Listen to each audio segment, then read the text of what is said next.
Welcome to village house. இன்றைக்கி புளிச்சக்கரை கடையில் பார்க்க போகிறோம்.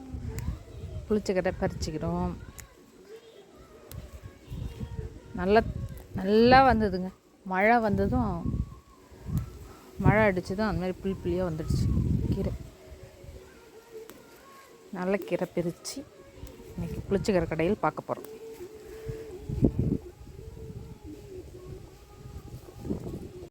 கீரை பிரித்து வச்சு மக்களே, இதை அலசி வேக போடலாம். வேக போட்டு கடையலாம். அது எப்படின்னு பார்க்கலாம். இதில் உரிச்ச பூண்டு சேர்த்துக்கணும்.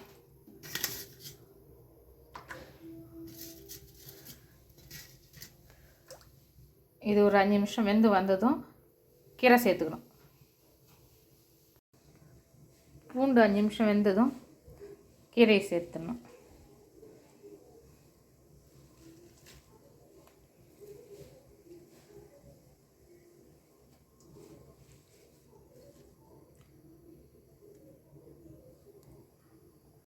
கீரை சேர்த்ததும் இது கூட கொஞ்சம் உப்பு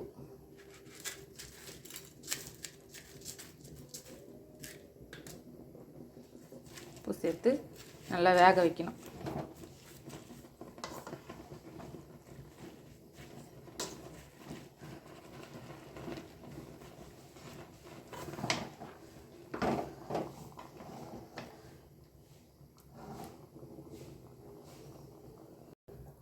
சுடுதண்ணீர் போட்டோடனே இது மாதிரி ஆகும். கொஞ்சம் நேரம் வேக விடணும். அது அப்படி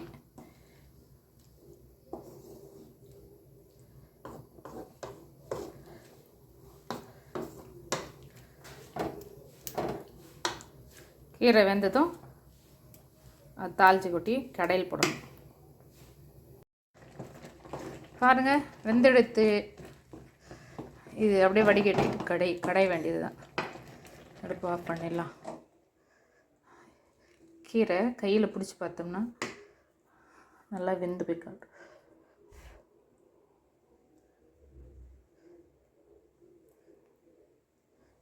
இது மாதிரி போச்சுன்னா வெந்துடுச்சு. இது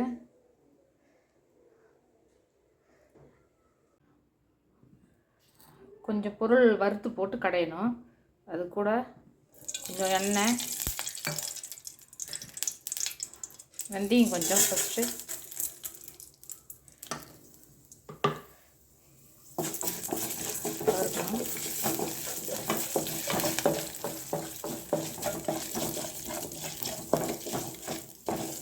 லைட்டாக பொன்னிறம் வந்த உடனே பூண்டு. இதில் எவ்வளோ பூண்டு சேர்க்கணுமோ அவ்வளோ டேஸ்ட்டாக இருக்கும் கீரை. அதனால் ஃபஸ்ட்டில் கொஞ்சம் சேர்த்துருக்கேன், இப்போ கொஞ்சம் சேர்க்கணும். வறுத்து அரைச்சி போடணும். அரைச்சா நல்லாயிருக்கும்.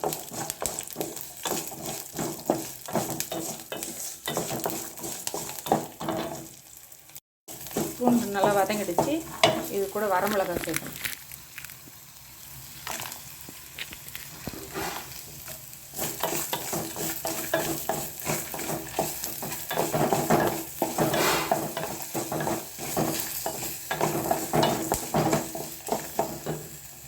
அடுப்பு ஆஃப் பண்ணி போதும்.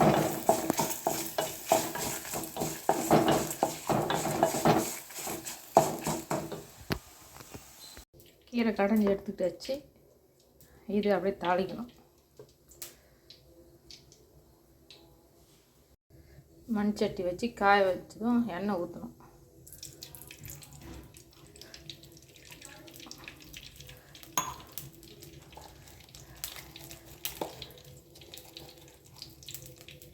குறைஞ்சி வந்துச்சு. கடைஞ்சி வச்சு கீரை ஊற்றும்.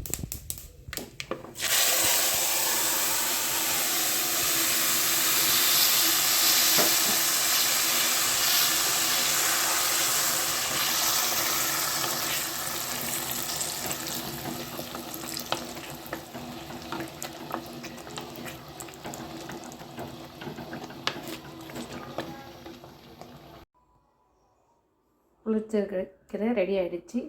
புளிச்சக்கரை கடையில் ரெடி ஆகிடுச்சு. இது சுடு சாதத்தில் சாப்பிட்டா நல்லாயிருக்கும். இது புளிப்பாக இருக்கிறதுனால ஒரு வாரத்துக்கு கூட வச்சுட்டு சாப்பிட்லாம். இது பிடிச்சிருந்தா லைக் பண்ணுங்கள், ஷேர் பண்ணுங்கள், கமெண்ட் பண்ணுங்கள், சப்ஸ்கிரைப் பண்ணுங்கள்.